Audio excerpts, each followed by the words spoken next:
Hello friends, welcome back to media talks. நான் உங்கள் Mounika.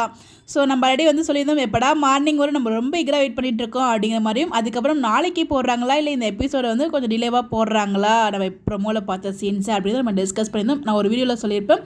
So maximum Monday போகிறதுக்கு வாய்ப்பு இல்லை அப்படின்னு சொல்லிட்டு தெரிஞ்சு நான் சொன்ன மாதிரி தான் எனக்கு ஒரு ஞாபகம் இருக்குது. ஏன்னா கண்டினியூட்டி ஷூட் ஒன்று இருக்கு இல்லையா, ஏன்னா அவங்க வீட்டுக்கு வந்ததுக்கப்புறம் அந்த டிஸ்கஷன்லாம் பண்ணுவாங்க அப்படின்னு சொல்லிட்டு, அதே மாதிரி நம்ம எதிர்பார்த்த மாதிரி டிஸ்கஷனும் நம்ம ப்ரொடெக்ஷனும் அங்கே இருந்துச்சு இன்றைக்கி எபிசோடில். நம்ம குமரன் பார்த்திங்கன்னா ஜெயிச்சார்லேயே ஒரு அமௌண்ட்டு அதை விஜய்கிட்ட கொடுக்கணும் அப்படின்னு சொன்னதுமே பார்த்திங்கன்னா காவேரி பொங்கி எழுந்து அப்போ விஜய்க்காக நின்று பேசுறது ரொம்பவே ஹாப்பியாக இருந்துச்சு. அது நம்ம காவேரி அம்மா இதை தான் சொல்லுவாங்க, நமக்கு தெரியும், அவங்களுக்கு செல்ஃப் ரெஸ்பெக்ட் ரொம்பவே அதிகம் அப்படிங்கிறது நமக்கு தெரியும். அப்படிங்கிறதுனால ஸோ கண்டிப்பாக நம்ம வீட்டை வித்தாச்சும் அந்த பணத்தை கொண்டு போய் கொடுக்கணும்னு சொல்கிறாங்க. அப்போ தான் இந்த பணத்தை கொண்டு போய் கொடுத்துடலாம், நானும் அதான் நினச்சிட்டு இருக்கேன் அப்படிங்கிற மாதிரி குமரனும் சொல்லுவாங்க. அந்த இடத்துல அவரையும் மீறி பார்த்தீங்கன்னா இவ்வளோ தூரம் நடந்துச்சு, அதுக்கு காரணம் விஜய்னு சொல்லிடுவார். அவரை மீறி அந்த வார்த்தையை சொல்லுவார். உடனே அவங்க அம்மா கோப்பாங்க, இவ்வளோ தூரம் பண்ணிவிட்டும் கடைசியில் என்ன பண்ணுறது, அதை விட பெருசாக ஒரு வேலையை பார்த்துட்டு போயிட்டாரே அப்படிங்கிற மாதிரி தப்பாக புரிஞ்சுக்கிட்டு இது மாதிரி பேசிகிட்டு இருக்காங்க. இதெல்லாம் தாண்டி அங்கே கொடுக்கணும்னு சொல்லும்போது காவேரி பார்த்தீங்கன்னா அதான் நீங்கள் அவர் கூட நான் வாழ்ந்துட்டேன், அதிலே முடிஞ்சிடுச்சு. அது மட்டும் இல்லாமல் நீங்கள் என்ன பேசணுமோ அது நீங்கள் என்னையும் சரி இந்த கான்ட்ராக்ட் போடவரையும் சரி என்னென்ன பேசுகிறோமோ அதெல்லாம் பேசி முடிச்சிட்டிங்க. அதாவது அவங்க ஹர்ட் பண்ணதெல்லாம் சேர்த்து வச்சு இங்கே அவங்க குத்தி காமிக்கிற மாதிரி தான் பேசியிருந்தாங்க. பட் எனிவேஸ் அது ரொம்பவே ஹாப்பியாக இருந்துச்சு. அட்லீஸ்ட் இந்த இடத்துலேயாவது காவேரி விஜய்க்காக நின்னாங்களே அப்படின்னு சொல்லிட்டு. நேற்றுக்கு நைட் நம்ம எடிட்டர் அப்டேட் போட்ட சீனுமே பார்த்தீங்கன்னா இன்றைக்கி எபிசோடில் டெலிகாஸ்ட் ஆகிடுச்சு. கொடியிலே அந்த சாங்குமே போட்டிருந்தாங்க. அது எடிட் பண்ணும்போது அந்த அப்டேட் நம்ம கொடுத்துருக்காரு போல். ஸோ அந்த இடத்துலையுமே பார்த்தீங்கன்னா ரெண்டு பேருமே காவேரிக்கு சப்போர்ட் பண்ணி பேசிகிட்டு இருக்காங்க. நம்ம சொன்ன மாதிரியே பார்த்தீங்கன்னா கண்டிப்பாக காவேரி விஜய் சேர்றதுக்கு அதில் முக்கியமான ஒரு பாயிண்ட்டாக குமரன் கங்கா இருக்காங்க. இந்த இடத்துல அவங்க அம்மாக்காக மட்டும் தான் யோசிச்சுட்டு இப்போ வரைக்கும் காவேரிக்கிட்ட ஒரு முடிவு எடுக்க முடியாமலும் இருந்துட்டு இருக்காங்க. காவேரியுமே பார்த்தீங்கன்னா ஒரு வெண்ணிலோட குழப்பத்தால் தான் ஒரு இந்த பக்கம் போக முடியாமல் அந்த பக்கம் போக முடியாமல் ஒரு குழப்பத்திலே இருந்துட்டு இருக்காங்க. அவள் குழப்பம் இருந்துச்சுன்னா அவங்களே ஸ்ட்ராங்கான ஒரு முடிவு எடுத்துருவாங்க. இந்த லெவலுக்கு அவர் இருக்க மாட்டா அப்படிங்கிறது ரொம்ப தெளிவாக புரிய வச்சிருக்காங்க. ஐ மீன் காவேரி பித்தாப்பாக புரிஞ்சுருக்கவங்களுக்கு இந்த ஒரு பாயிண்ட் ரொம்பவே கரெக்டான ஒரு பாயிண்ட்டாக இருக்கும்னு நினைக்கிறேன்.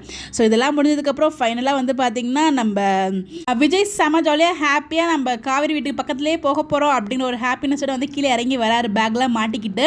இவர் போடுறேன்னு சொன்னோடனே பார்த்தீங்கன்னா அதுக்கேற்ற மாதிரி பின்னாடி ஐயோ இந்த ராகினி ஒரு சதி திட்டத்தை பார்த்து வேலையை முடிச்சு விட்டாங்க. அவங்க தான் என்ன தான் முடிச்சு விட்டாலும் எனக்கு அவ்வளோ பெருசாக ஹர்ட் ஆகலை இந்த ஒரு ட்ராக். ஏன்னா அடுத்த ட்ராக் என்ன நடக்க போகுது நமக்கு தெரியும். அந்த ஒரு ஹாப்பினஸில் இருக்கிறதுனால பார்த்தீங்கன்னா முன்னாடி நடந்த விஷயம் நமக்கு அவ்வளோ பெருசாக தெரியல.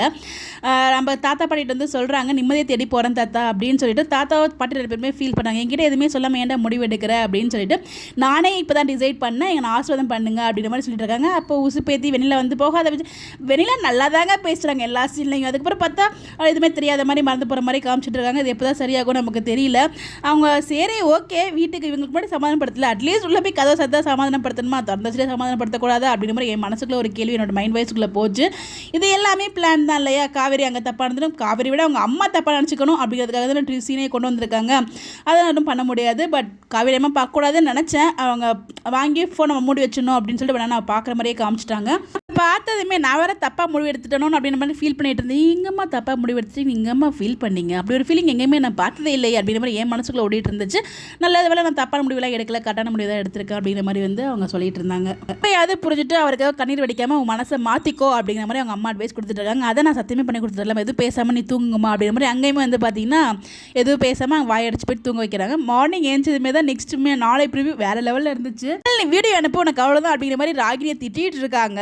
மீன் வாய்ஸ் மெசேஜ் அனுப்புறாங்க, இல்லை சும்மா வீடியோ பார்த்து திட்டிட்டு இருக்காங்க நமக்கு தெரியல. அப்போ நம்ம ஹீரோட என்ட்ரி செம மாதம் வாயில ரோஸ் வச்சுட்டு எதிர்பார்க்காத நம்ம அப்படியே ஷாக்கில் நின்றுட்டு இருக்காங்க காவேரி. செமையாக இருந்துச்சு ப்ரிவியூ. ஸோ நீங்கள் இன்றைக்கி எபிசோட் நீங்கள் பார்த்தீங்களா, எப்படி இருந்துச்சு உங்களுடைய கருத்துக்களை மறக்காமல் கமெண்ட்டில் ஷேர் பண்ணுங்கள். ஸோ ராகினி பண்ணதை பார்த்து எல்லாம் கடுப்பானீங்க, யாரெல்லாம் ஹாப்பியாக பெருசாக எடுத்துக்கலாம் அப்படின்ற மாதிரி ஒரு கண்ணோட்டத்தில் இருந்தீங்க அப்படிங்கிறதையும் கமெண்ட்டில் சொல்லுங்கள். Bye bye.